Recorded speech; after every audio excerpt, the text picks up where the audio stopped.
الحمد لله نحمده ونستعينه ونستغفره ونعوذ بالله من شرور أنفسنا ومن سيئات أعمالنا من يهده الله فلا مضل له ومن يضلل فلا هادي له وأشهد أن لا إله إلا الله وحده لا شريك له وأشهد أن محمدا عبده ورسوله يا أيها الذين آمنوا اتقوا الله حق تقاته ولا تموتن إلا وأنتم مسلمون يا أيها الناس اتقوا ربكم الذي خلقكم من نفس واحدة وخلق منها زوجها وبث منهما رجالا كثيرا ونساء واتقوا الله الذي تساءلون به والأرحام إن الله كان عليكم رقيبا يا أيها الذين آمنوا اتقوا الله وقولوا قولا سديدا يصلح لكم أعمالكم ويغفر لكم ذنوبكم ومن يطع الله ورسوله فقد فاز فوزا عظيما أما بعد فإن خير الحديث كتاب الله وخير الهدي هدي محمد صلى الله عليه وسلم وشر الأمور محدثاتها وكل محدثة بدعة وكل بدعة ضلالة وكل ضلالة في النار أعوذ بالله السميع العليم من الشيطان الرجيم من همزه ونفخه ونفثه يا أيها الذين آمنوا هل أدلكم على تجارة تنجيكم من عذاب أليم تؤمنون بالله ورسوله وتجاهدون في سبيل الله بأموالكم وأنفسكم ذلكم خير لكم إن كنتم تعلمون. محترم بھائیو، سورۃ الصف کی جو آیت میں اللہ نے فرمایا اشترى من المؤمنین انفسهم واموالهم بان لهم الجنہ، اللہ تعالیٰ نے اہل ایمان سے ان کی جانیں خرید لی ہیں، ان کے مال خرید لیے، ان کی دولت خرید لی ہے جنت کے بدلے میں۔ یہاں بھی دیکھیے اللہ تبارک و تعالیٰ نے مومن کی جو عملی زندگی ہے، مومن جو قربانیاں دیتا ہے اپنے جان کی، اپنے مال کی، اس کو ایک بزنس اور ایک تجارت سے اللہ تعالیٰ نے تشبیہ دی ہے۔ اور سورہ فاطر میں فرمایا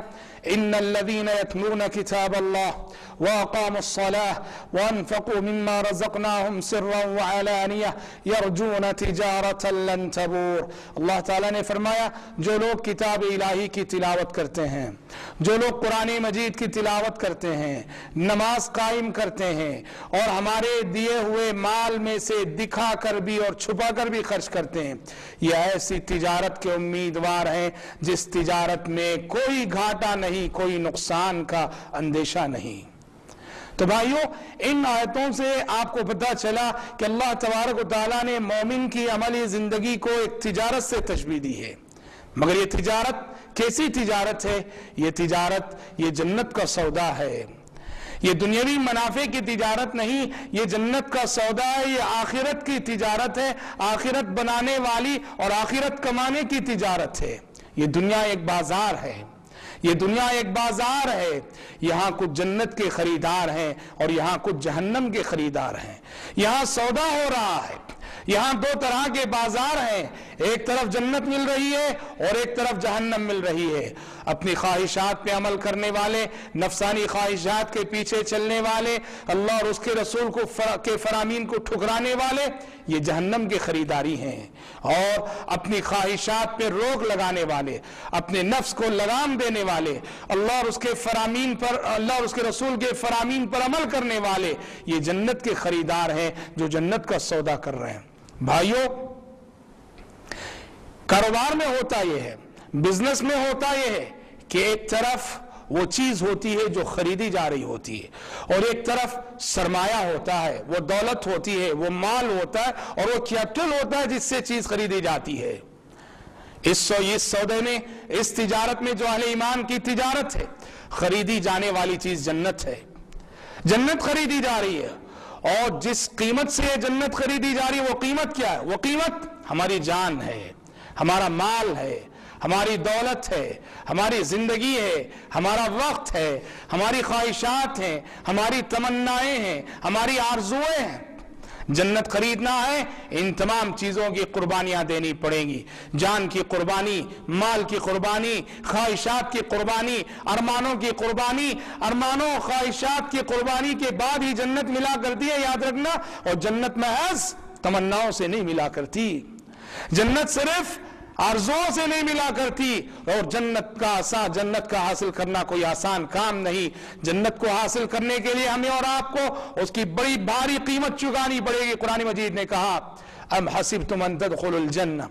أم حسبتم أن تدخلوا الجنة ولما يأتكم مثل الذين خلوا من قبلكم مستهم البأساء والضراء وزلزلوا حتى يقول الرسول والذين آمنوا معه متى نصر الله. قرآن خطاب کر کے کہتا ہے اے مومنو کیا تم سمجھ رکھے ہو کہ جنت میں تم ایسی آسانی سے داخل ہو جاؤ گے؟ حالانکہ ابھی تم پر وہ حالات نہیں آئے، حالانکہ ابھی تم پر وہ آزمائشیں نہیں آئی، حالانکہ ابھی تم پر وہ امتحانات نہیں آئے جو امتحانات اور جو آزمائشیں کہ تم سے پہلے گزرے ہوئے اہل ایمان پہ گزر چکی. مستهم البأساء والضراء، ان پر تکلیفیں آئیں، مصیبتیں آئیں، فقر و فاقہ لاحق ہوا، وزلزلوا، اور اتنی آفتیں آئیں اور ایسی آزمائشوں سے وہ گزارے گئے کہ جھنجھوڑ دیے گئے. حتی یقول الرسول والذین آمنوا معه متى نصر اللہ، یہاں تک کہ اللہ کی مدد کا انتظار کرتے کرتے پیغمبر بھی اور پیغمبر کے ساتھ جو اہل ایمان تھے وہ پکار اٹھے اللہ کی مدد کب آئے گی، اللہ کی مدد کب آئے گی. یہ آیت ہم سب سے مخاطب ہے. نزول قرآن کے زمانے میں یہ آیت صحابہ سے مخاطب تھی، صحابہ سے مخاطب ہو کے کہہ رہی تھی اے نبی کے صحابیوں تمہیں ان کٹھن مراحل سے گزرنا پڑے گا جن مراحل سے تم سے پہلے گزرے ہوئے اہل ایمان گزر چکے، کہ ان میں سے کسی کو آرے کے ذریعے سے چیر کر اسی طرح سے دو ٹکڑے کر دیا جاتا جس طرح لکڑی چیری جاتی ہے، اور ان میں سے کسی کو لوہے کی کنگھی کے ذریعے سے اس کے جسم کا گوشت ادھیڑ دیا جاتا تھا. تم سے پہلے گزرے ہوئے لوگوں نے جنت کی اتنی بھاری قیمت چکائی ہے، جنت حاصل کرنے کے لیے تمہیں بھی ایسی قیمت چکانی ہے. قرآن نے صحابہ سے خطاب کر کے کہا تھا، اب قرآن ہم سے خطاب کر کے کہہ رہا ہے صحابہ کو نمونہ بنا کر. ہمیں اس آیت کو یوں سمجھنا چاہیے کہ قرآن ہم سے خطاب کر کے کہہ رہا ہے کیا تم سمجھتے ہو کہ جنت تمہیں آسانی سے مل جائے گی؟ صحابہ کرام رضوان اللہ علیہم اجمعین نے جنت کی جو بھاری قیمت چکائی ہے، جنت کی طلب میں انہوں نے جو قربانیاں دی ہیں، ایسی قربانیاں جب تک ہماری زندگیوں میں نظر نہیں آئیں گی جنت کا ملنا بڑا مشکل ہے. اس لیے اللہ کے نبی صلی اللہ علیہ وسلم ایک حدیث میں فرماتے ہیں الا ان سلعۃ اللہ غالیہ، الا ان سلعۃ اللہ غالیہ، لوگوں سنو ان سلعۃ اللہ غالیہ، اللہ کا سامان بڑا مہنگا ہے، اللہ تعالیٰ کا سودا بڑا مہنگا ہے. الا ان سلعۃ اللہ الجنہ، اور اللہ تعالیٰ کا سامان کیا ہے؟ اللہ تعالیٰ کا سامان جنت ہے. اللہ تعالیٰ کا سودا ہے، جنت کا سودا ہے، اللہ کا سامان جنت ہے، اور اسے خریدنے کے لیے بڑی مہنگی قیمت چکانی پڑے گی. آپ حضرات صحابہ کرام رضوان اللہ علیہم اجمعین کی زندگیوں کو پڑھیے. صحابہ کرام رضوان اللہ علیہم اجمعین نے اس جنت کو حاصل کرنے کے لیے کتنی بھاری قیمت چکائی ہے. صحابی رسول عبداللہ بن عمر بن حرام الانصاری رضی اللہ عنہ، یہ مشہور صحابی جابر رضی اللہ عنہ کے والد ہیں. جابر رضی اللہ عنہ بڑے مشہور صحابی ہیں، ان کے والد ہیں عبداللہ بن عمر بن حرام انصاری رضی اللہ عنہ. دیکھو انہوں نے جنت کی کتنی بھاری قیمت چکائی. بوڑھے صحابی تھے، بزرگ صحابی تھے. اللہ کے نبی صلی اللہ علیہ وسلم نے جنگ احد کا اعلان کر دیا تھا کہ لوگوں دشمن 3000 کی تعداد میں آ رہا ہے، اس کا سامنا کرنے کے لیے، مقابلہ کرنے کے لیے کل صبح ہمیں نکلنا ہے. مدینے میں اعلان ہو گیا تو یہ بوڑھے صحابی، بزرگ صحابی اپنے بیٹے جابر کو بلاتے ہیں، بلا کے کہتے ہیں جابر دیکھو کل میں جنگ میں شرکت کے لیے جا رہا ہوں. حالانکہ بھائیوں قرآن نے کہا ہے جو بوڑھے ہوتے ہیں، بزرگ ہوتے ہیں، وہ جہاد سے مستثنا ہیں، ان پر جہاد فرض نہیں ہے، وہ گھر میں بیٹھے رہے کوئی حرج نہیں. لیکن عبداللہ بن عمر بن حرام انصاری رضی اللہ عنہ بوڑھے ضرور تھے، جنت کی طلب ایسی تھی، جنت کا شوق ایسا تھا کہ شوق شہادت میں جنگ میں شریک ہونے کا فیصلہ کر لیا، اور اپنے بیٹے جابر کو بلا کے کہا کل میں شریک ہو رہا ہوں. اور اپنے بیٹے جابر سے کہا جابر اپنی بہنوں کا خیال رکھنا میرے بعد. جابر اپنے بہنوں کا خیال رکھنا. کیوں میرے بھائیوں؟ بخاری کی ایک روایت سے معلوم ہوتا ہے عبداللہ بن عمر بن حرام انصاری رضی اللہ عنہ کی 9 بیٹیاں تھیں. 9 بیٹیوں کا یہ بوڑھا باپ، 9 بیٹیوں کے ایک بھائی تھے حضرت جابر رضی اللہ عنہ. کہا میں جنگ میں شریک ہونے کے لیے جا رہا ہوں، میرے بعد اپنی بہنوں کا خیال رکھنا جابر، اس لیے کہ مجھے امید ہے کہ کل سب سے پہلے شہادت سے سرخرو میں ہوں گا انشاءاللہ.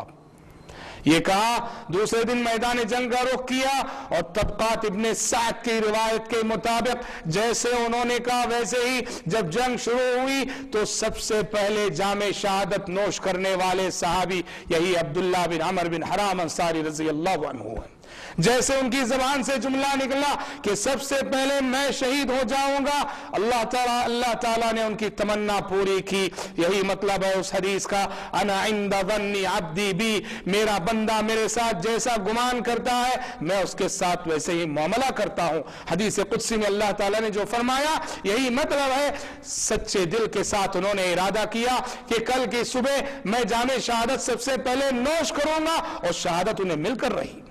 حضرت عبداللہ بن عمر بن حرام کیا نعوذ باللہ عالم الغیب تھے؟ کیا انہیں معلوم تھا کل کیا ہونے والا؟ نہیں، عالم الغیب نہیں تھے، وہ اپنے دل کے عزم اور ارادے کا اظہار کر رہے تھے، اور ان کے عزم اور ارادے کے مطابق اللہ تعالیٰ نے بھی ان کے ساتھ ویسے ہی معاملہ کیا اور سب سے پہلے شہادت انہیں عطا کی۔ غور کرنے کی بات ہے، یہ کوئی معمولی واقعہ نہیں۔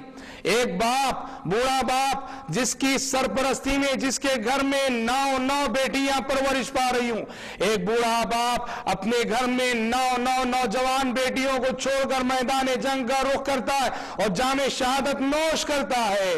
یہ کوئی معمولی بات نہیں۔ آج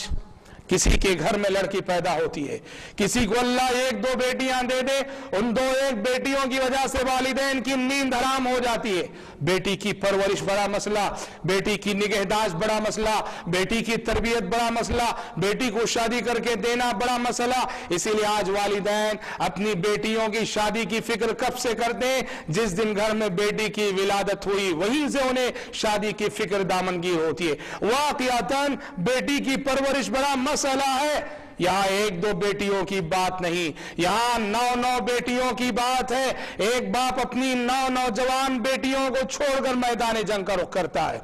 کیا عبداللہ بن عمر بن حرام انصاری رضی اللہ عنہ کے دل میں اپنی بچیوں کی محبت نہ تھی؟ کیا اپنی بچیوں کا دکھ نہ تھا؟ اپنی بچیوں کے مستقبل کی فکر نہ تھی؟ تھی، ضرور تھی۔ ان کے دل کی ہر دھڑکن میں بچیوں کی محبت تھی، لیکن جنت کی محبت ان سب پہ غالب تھی، جنت کی طلب ان سب پہ غالب تھی۔ شوق شہادت میں انہوں نے میدان جنگ کا رخ کیا اور شہید ہو گئے۔ بخاری شریف کی روایت ہے، جابر رضی اللہ عنہ کہتے ہیں میرے والد کو ایک قبر میں ایک اور صحابی کے ساتھ دفن کر دیا گیا تھا، میری خواہش ہوئی کہ میں اپنے والد کو نکال کر علیحدہ دفن کروں۔ ان کی تدفین کے 6 مہینے بعد نبی کریم صلی اللہ علیہ وسلم سے میں نے اجازت لی۔ جابر رضی اللہ عنہ کہتے ہیں جب میں نے قبر کی کھدائی کی اپنے باپ کو نکالنے کے لیے، میں کیا دیکھتا ہوں، میرے باپ کی لاش 6 مہینے گزرنے کے بعد جیسی کی ویسی تازہ ہے، بالکل صرف کان کے حصے میں کچھ کمی آئی تھی، باقی پوری لاش جیسی کی ویسی تازہ ہے جیسے کہ ابھی دفن کیا گیا ہو۔ ان کی شہادت مقبول ہو گئی اللہ کے نزدیک، ان کی شہادت منظور ہو گئی اللہ تعالیٰ کے نزدیک، اور اللہ تعالیٰ نے اس کرامت سے ان کو سرخرو فرمایا۔ دیکھو حضرت عبداللہ بن عمر بن حرام نے جنت کی کتنی بھاری قیمت ادا کی۔ اسی طرح سے اسی جنگ احد کے واقعات میں ایک واقعہ ہمیں یہ ملتا ہے، ایک صحابی عمر بن جموح رضی اللہ تعالیٰ عنہ معذور صحابی تھے، اور آپ کو معلوم ہے قرآن مجید نے جا وجہ اعلان کیا ہے لیس علی الاعمی حرج ولا علی الاعرج حرج، جو نابینا ہے اس پر کوئی حرج نہیں، جو لنگڑے ہیں ان پر کوئی حرج نہیں، جہاد میں شریک نہ ہوں تو ان پر جہاد فرض نہیں ہے۔ لیکن شوق شہادت اور جنت کی طلب ایک ایسی چیز ہے کہ صحابی معذور تھے، مجبور تھے، لنگڑے تھے، نبی کریم صلی اللہ علیہ وسلم کے پاس لنگڑتے آئے اور پوچھنے لگے اے اللہ کے نبی بتائیے آج اگر میں لڑتے شہید ہو جاؤں، جام شہادت نوش کر لوں، کیا میں اسی طرح لنگڑتے جنت میں داخل ہو جاؤں گا؟ اللہ کے نبی صلی اللہ علیہ وسلم نے کہا کہ ہاں داخل ہو جاؤ گے تم اسی طرح لنگڑتے ہوئے۔ دشمن کی صف میں داخل ہوئے، شہید ہو گئے۔ ان کی شہادت بھی اللہ تعالیٰ کے نزدیک اس طرح مقبول ہوئی اور منظور ہوئی۔ حافظ ابن حجر اسقلانی رحمت اللہ علیہ نے صحیح بخاری کی شرح کرتے ہوئے فتح الباری میں مستند ذرائع کے حوالے سے لکھا ہے کہ عمر بن جموح رضی اللہ عنہ کی قبر حضرت جابر رضی اللہ عنہ کے والد عبداللہ بن عمر بن حرام انصاری رضی اللہ عنہ کی قبر کے بازو تھی، دونوں صحابہ کی قبریں آزو بازو تھی۔ امیر معاویہ رضی اللہ عنہ کے زمانے میں امیر معاویہ رضی اللہ عنہ کے زمانے میں یعنی عہد خلاف پورا عہد نبوی گزر گیا، پورا عہد خلافت راشدہ گزر گیا، امیر معاویہ رضی اللہ عنہ کے زمانے میں سیلاب آ گیا، اور سیلاب آ کر ان کی قبر سے مٹی ہٹ گئی، لاشیں باہر آ گئی، دنیا والوں نے دیکھا 45 سال کا عرصہ ان کی تدفین پہ گزر چکا تھا، لیکن ان دونوں کی لاشیں جیسی کی ویسی تازہ تھیں۔ اللہ اکبر، یہ وہ کرامت تھی، یہ اعزاز تھا جو اللہ تعالیٰ نے ان دو عظیم صحابیوں کی شہادت کو قبول کرتے ہوئے، ان کے شوق شہادت کو قبول کرتے ہوئے جنت کی جو بھاری قیمت انہوں نے چکائی ہے، اللہ تعالیٰ کے نزدیک وہ اس قدر منظور ہوئے، دنیا والوں کو دکھانے کے لیے اللہ تبارک و تعالیٰ نے ان کی لاشوں کو اللہ نے تازہ رکھا۔ بھائیو یاد رکھنا، قانون اور دستور کی حیثیت سے انبیاء اور رسول علیہ السلام کے بارے میں یہ بات ہے، انبیاء اور رسول علیہ السلام کی لاشوں کو مٹی نہیں کھایا کرتی، قیامت تک مٹی نہیں کھائے گی، لیکن انبیاء اور رسول کے علاوہ اللہ جن کو چاہے رکھے، ہمیں نہیں معلوم، ان دونوں کے بارے میں اللہ تعالیٰ نے چونکہ دکھا دیا ہمیں معلوم ہو۔ اور ایک بات یہ بھی یاد رہے کہ عبداللہ بن عمر بن حرام انصاری رضی اللہ عنہ اور عمر بن جموع رضی اللہ عنہ اگر 45 سال کے عرصے تک ان کی لاش باقی رہی تو ضروری نہیں کہ وہ قیامت تک باقی رہے، ضروری نہیں کہ قیامت تک باقی رہے، اس وقت تک وہ باقی تھی، ہمیں اتنا علم ہے، اور وہاں تک ہم کہیں گے یہ تو انبیاء اور رسول کے سلسلے میں ہے کہ قیامت تک ان کی لاشوں کو مٹی نہیں کھاتی، تاہم اس سے ان کی کرامت ضرور ثابت ہوتی ہے۔ اللہ تعالیٰ نے کتنے بڑے اعزاز سے انہیں نوازا اور ان کی قدر مقبول ہوئی۔ مال کی اگر بعد میں جنت کی جستجو میں صحابہ کرام رضوان اللہ علیہ مجمعین نے کیسی مالی قربانیاں دی، یہ جنگ تبوک کا جنگ کی تیاری، جی ہاں مسلمانوں پر حملہ کرنے کی تیاری کر رہا تھا نبی کریم صلی اللہ علیہ وسلم یعنی مجمعین لو، اس لیے کہ ابھی تبوک جانا ہے اور رومیوں سے مقابلہ کرنا ہے، مسافت بڑی سخت گرمی کا موسم تھا، گرمی میں نکلنا بڑا دشوار تھا، اور ہتھیار کی قلت تھی، ادھر غذائی اجناس کی قلت تھی، ادھر بڑے رقم کی ضرورت تھی، بڑے ہتھیار کی ضرورت تھی، بڑی تیاری کی ضرورت تھی۔ نبی کریم صلی اللہ علیہ وسلم نے صحابہ کرام رضوان اللہ علیہ مجمعین کو خرچ کرنے پہ ابھارا، اور آپ نے بشارت دی کہ من جہز جیش العسرۃ فلہ الجنہ، من جہز جیش العسرۃ فلہ الجنہ، آپ نے فرمایا جو شخص جنگ تبوک کے لیے ہمارے فوجیوں کو مسلح کرے گا، اس وقت اللہ کے راستے میں خرچ کرے گا، میں اس کو جنت کی گارنٹی دیتا ہوں۔ نبی کریم صلی اللہ علیہ وسلم کے داماد خلیفہ ثالث خلیفہ سوم عثمان بن عفان رضی اللہ عنہ 10,000 درہم لے کر آئے، 10,000 درہم لے کر آئے اور اللہ کے نبی کے ہاتھ میں تھما دیے۔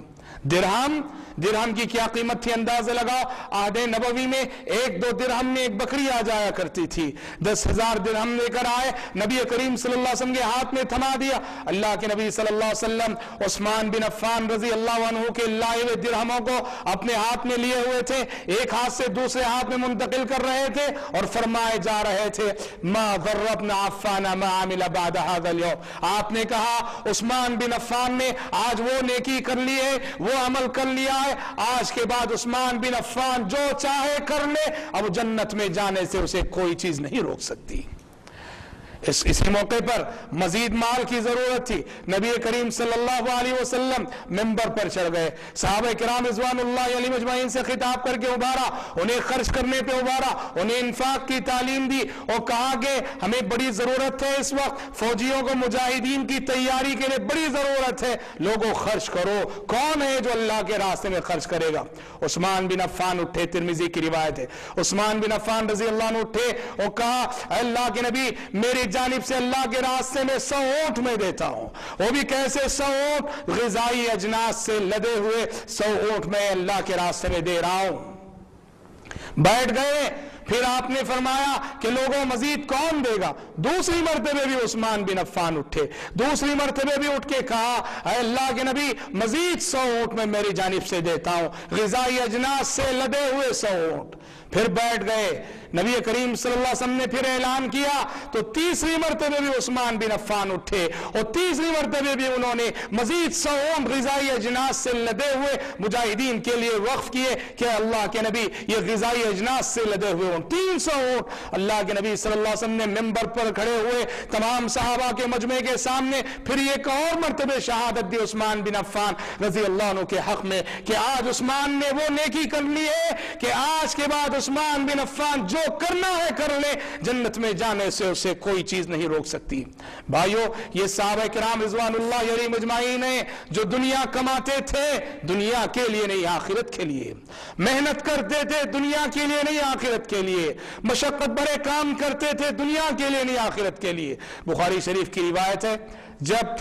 وہ آیتیں نازل ہوئی قرآن میں جو خرچ کرنے کی تعلیم دے رہی تھی، اللہ کے راستے میں انفاق کی تعلیم دے رہی تھی، غریبوں کو دینے کی تعلیم دے رہی تھی، کچھ صحابہ ایسے تھے جو خود غریب تھے، خود نادار تھے، خود کنگال تھے، لیکن انفاق کی تعلیم دی گئی، خرچ کرنے کی تعلیم دی گئی تو ان صحابہ نے کیا کیا؟ وہ مدینے کے مارکیٹ جایا کرتے تھے، مدینے کے بازار جایا کرتے تھے اور بازار جا کر مزدوروں کی طرح سے موٹے ڈھویا کرتے تھے، لوگوں کا بوجھ ڈھویا کرتے تھے اور جو بھی آمدنی ہوتی تھی اس کو لا کے اللہ کے راستے میں غریبوں پہ خرچ کیا کرتے تھے۔ دیکھو کمانے جا رہے ہیں، جاتے ہوئے نیت کیا ہے؟ جاتے ہوئے نیت یہ ہے اب جو بھی آمدنی ہوگی اللہ کے راستے میں ہمیں خرچ کرنا ہے، غریبوں کو دینا ہے، خود غریب ہے اور اللہ کے راستے میں دینے اور خرچ کرنے کا یہ جذبہ۔ یہ ایسی مثالیں ہیں، یہ ایسے نادر نمونے ہیں کہ جو صرف اور صرف ہمیں حضرات صحابہ کرام رضوان اللہ علیہم اجمعین کی زندگیوں میں ملیں گے۔ آسمان سے وحی نازل ہوئی لن تنالوا البر حتى تنفقوا مما تحبون، وہی نازل ہوئی کہ لن تنالوا البر حتى تنفقوا مما تحبون کہ اس وقت تک تم حقیقی نیکی کو نہیں پا سکتے جب تک کہ اپنی پسندیدہ چیز کو بھی اللہ کے راستے میں خرچ کر دو۔ جنت چاہتے ہو تو اپنی پسندیدہ چیز کو اللہ کے راستے میں خرچ کرو۔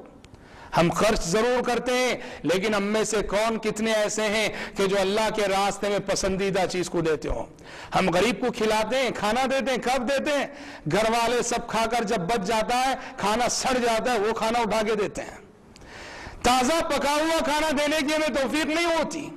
کپڑا ہم پہنتے ہیں، پہن کر پوری طرح سے بوسیدہ کر دیتے ہیں اور بوسیدہ ہونے کے بعد ہم غریب کو دیتے ہیں۔ نیا کپڑا غریب کو سلانے کی توفیق نہیں ہوتی۔ قرآن کہتا ہے نیکی، اعلیٰ نیکی اور حقیقی نیکی یہ ہے جو چیز ہم اپنے لیے پسند کر دیں وہ چیز اللہ کے راستے میں دیں۔ یہ آیت جب نازل ہوئی صحابی رسول ابو طلحہ رضی اللہ عنہ آئے اور آ کر کہا اے اللہ کے نبی، اللہ تعالیٰ نے ہم سے اپنا پسندیدہ مال مانگا ہے، اپنا پسندیدہ مال اس کے راستے میں خرچ کرنے کے لیے کہا ہے۔ اے اللہ کے نبی، میرے باغیچوں میں بیروحا کا جو باغیچہ ہے، بیروحا یہ ابو طلحہ انصاری رضی اللہ عنہ کا باغیچہ تھا جو مسجد نبوی کے بالکل سامنے تھا۔ نبی کریم صلی اللہ علیہ وسلم وہاں جا کر کھجور کھایا کرتے تھے، پانی پیا کرتے تھے۔ عموماً ابو طلحہ رضی اللہ عنہ نے کہا اے اللہ کے نبی گواہ رہیے، آج میرا سب سے پسندیدہ مال جو بیروحا ہے میں اس کو اللہ کے راستے میں وقف کر رہا ہوں، اللہ کے راستے میں خرچ کر رہا ہوں۔ بھائیو غور کریں، حضرات صحابہ کرام رضوان اللہ علیہم اجمعین نے جنت کے لیے کتنی بھاری قیمت چکائی ہے، اپنی جان کی شکل میں، اپنے مال کی شکل میں اور اپنے بچوں اہل اولاد کی محبت کی قربانی کی شکل میں۔ واقعتاً یہ دنیا آرزوؤں کی تکمیل کی جگہ نہیں، یہ دنیا ارمانوں کی تکمیل کی جگہ نہیں، یہ دنیا اپنی ہر خواہش کو پوری کرنے کی جگہ نہیں، یہ دنیا آرزوؤں کی قربانی دینے کی جگہ ہے، یہ دنیا خواہشات کی قربانی دینے کی جگہ ہے، یہ دنیا اپنی ارمانوں کی قربانی دینے کی جگہ ہے۔ اپنی ہر آرزو پوری کرنے کی سوچ، اپنی ہر تمنا پوری کرنے کی سوچ، اپنی ہر خواہش اس دنیا میں پوری کرنے کی سوچ، یہ کافرانہ سوچ ہے۔ مومن اس دنیا سے اس حال میں جاتا ہے کہ اس کی بہت ساری تمنائیں باقی رہتی ہیں، اس کی آرزویں باقی رہتی ہیں، اس کی خواہشات کی بھوک باقی رہتی ہے، اور مومن اپنی یہ بھوک مٹاتا ہے کہاں؟ جنت میں جا کر۔ اس لیے قرآن مجید نے کہا وَيَوْمَ يُعْرَضُ الَّذِينَ كَفَرُوا عَلَى النَّارِ وَيَوْمَ يُعْرَضُ الَّذِينَ كَفَرُوا عَلَى النَّارِ أَذْهَبْتُمْ طَيِّبَاتِكُمْ فِي حَيَاتِكُمُ الدُّنْيَا وَاسْتَمْتَعْتُمْ بِهَا کل قیامت کے روز کافروں کو جب جہنم پہ پیش کیا جائے گا، کافروں کو جب جہنم آگ پر پیش کیا جائے گا، کافروں سے کہا جائے گا اذهبتم طیباتکم فی حیاتکم الدنیا، تم نے اپنی ساری لذتیں دنیا میں لوٹ لی، تم نے اپنے سارے مزے دنیا میں لوٹ لیے، ہر طرح کا آرام دنیا میں لوٹ لیا، ہر طرح کا چین تم نے دنیا میں کر لیا، آج تمہارے لیے ہمارے پاس عذاب کے سوا کچھ نہیں، آج تمہارے لیے ہمارے پاس عذاب کے سوا کچھ نہیں۔ ایک مومن آخرت کی خاطر، آخرت کی خاطر، جنت کی خاطر یہاں وہ بڑی محنت کرتا ہے، وہاں پانے کے لیے یہاں کھونا پڑے گا، وہاں وہی شخص پائے گا جو یہاں کھونے کا حوصلہ رکھتا ہو، جو یہاں گما کر جائے گا وہاں وہ کمائے گا انشاءاللہ تعالی۔ حدیث شریف میں آتا ہے اللہ تبارک و تعالی کل قیامت، دنیا کی حیثیت کیا ہے یہ بتانا چاہتا ہوں میں۔ کل قیامت کے روز اللہ تبارک و تعالی ایک شخص کو جو کہ دنیا کا سب سے آرام پسند شخص، جس کی زندگی بڑے چین میں گزری ہوگی، سکون میں گزری ہوگی، عالیشان بنگلوں میں رہا ہوگا، اور تکلیف کیا چیز ہے، غم کیا چیز ہے، ٹینشن کیا چیز ہے اسے کوئی خبر نہ ہوگی، پوری انسانی تاریخ کا سب سے مالدار ترین شخص اور سب سے آرام پسند شخص، اس کو لایا جائے گا کل قیامت کے دن، اور لا کر ایک سیکنڈ کے لیے، ایک منٹ کے لیے جہنم میں ڈبو کر اٹھایا جائے گا، اور اس سے پوچھا جائے گا جانتا ہے آرام کسے کہتے ہیں، جانتا ہے سکون کسے کہتے ہیں، جانتا ہے کہ راحت کسے کہتے ہیں؟ ایک سیکنڈ کی تکلیف نے دنیا کی ساری راحت بھلا دی ہوگی، وہ کہے گا پروردگارا مجھے نہیں معلوم کہ آرام کسے کہتے ہیں، مجھے نہیں معلوم کہ راحت کسے کہتے ہیں، مجھے نہیں معلوم کہ چین اور سکون کس چڑیا کا نام ہے۔ اور اس کے مقابلے میں ایک مومن لایا جائے گا جو پوری انسانی تاریخ کا سب سے پریشان حال مومن تھا، اللہ اس کے رسول کا فرما بردار تھا، لیکن اس کی زندگی حادثات میں گزری، پریشانیوں میں گزری، ٹینشنوں میں گزری، آفتوں میں گزری، دنیا کا سب سے زیادہ ستایا ہوا انسان، دنیا کا سب سے پریشان حال انسان مومن لایا جائے گا، اور ایک سیکنڈ کے لیے جنت کی سیر کرائی جائے گی، اور اس کے بعد اللہ تعالیٰ اس سے پوچھیں گے کیا تو جانتا ہے تکلیف کسے کہتے ہیں، مصیبت کسے کہتے ہیں، آفت کسے کہتے ہیں، اور ٹینشن کسے کہتے ہیں؟ ایک سیکنڈ کی جنت کی سیر دنیا کی ہر قسم کی تکلیف کو بھلا دے گی، وہ کہے گا پروردگارا ایسی نعمتوں میں خود کو محسوس کر رہا ہوں کہ تکلیف کسے کہتے ہیں، مصیبت کس چڑیا کا نام ہے مجھے کوئی خبر نہیں۔ تو بھائیوں کتنی بڑی نادانی ہوگی، کتنی بڑی نادانی ہوگی کہ کوئی انسان اس دنیا کے لیے، جو دنیا ہے فانی ہے، یہاں کی ہر نعمت فانی ہے، یہاں کی ہر نعمت وقتی ہے، یہاں کی ہر نعمت عارضی ہے، یہاں کی ہر نعمت وقتی ہے، اس دنیا کے لیے اس آخرت کو دبا کر لے جو آخرت کے دائمی ہے، جو آخرت کے ہمیشہ رہنے والی ہے، جو آخرت کے ہمیشہ باقی رہنے والی ہے۔ قرآن نے کہا بل تؤثرون الحیات الدنیا والآخرت خیر وابقی، قرآن نے کہا بل تؤثرون الحیات الدنیا، اے انسانوں تم دنیاوی زندگی کو ترجیح دیتے ہو، تمہارے جینے کا انداز یہ بتاتا ہے کہ تم دنیاوی زندگی کے متوالے ہو، تم دنیاوی زندگی کے عاشق ہو، والآخرت خیر وابقی، حالانکہ آخرت بہت بہتر اور ہمیشہ باقی رہنے والی ہے۔ لہذا بھائیو یہ دنیا دی گئی آخرت کمانے کے لیے، جنت کمانے کے لیے، کامیاب زندگی وہ ہے جو جنت کی طلب میں لگائی جائے۔ صحابہ کرام رضوان اللہ علیہم اجمعین کا طرز زندگی یہ بتاتا تھا کہ وہ جی رہے ہیں جنت کے لیے، وہ محنت کر رہے ہیں جنت کے لیے، وہ شب و روز ان کے گزر رہے ہیں جنت کے لیے، اور آج ہم دنیا کے اس طرح سے عاشق بنے ہوئے ہیں، دنیا کے اس طرح متوالے بنے ہوئے ہیں کہ ہمارے سامنے صرف دنیا ہی ہے، اور ہم صبح سے شام تک دنیا کہا کرتے ہیں، آخرت ہماری نظروں سے اوجھل ہے۔ یاد رکھنا آخرت فراموشی کے ساتھ گزاری جانے والی زندگی، ناکام زندگی ہے، نامراد زندگی ہے، بھلے سے انسان آخرت کو بھول کر کتنا لکھ پتی ارب پتی کیوں نہ بن جائے، کتنا بڑا عہدے عہدیدار اور منصبدار کیوں نہ بن جائے، ناکام ہے زندگی، وہ فیل ہے، وہ زندگی ہے، وہ نامراد ہے ایسا شخص۔ رب العالمین سے دعا ہے کہ رب العالمین کہنے والے کو اور سننے والوں کو توفیق عطا فرمائے کہ ہم اپنی زندگیوں کو جنت کے سائے میں گزارا کریں، ہم جنت کی خاطر جئیں، اللہ کی خوشنودی اور اس کی رضا حاصل کرنے کے لیے جئیں۔ اللہ تعالیٰ کہنے والے کو اور سننے والوں کو اس بات کی توفیق عطا فرمائے، آمین۔ وآخر دعوانا ان الحمد للہ رب العالمین۔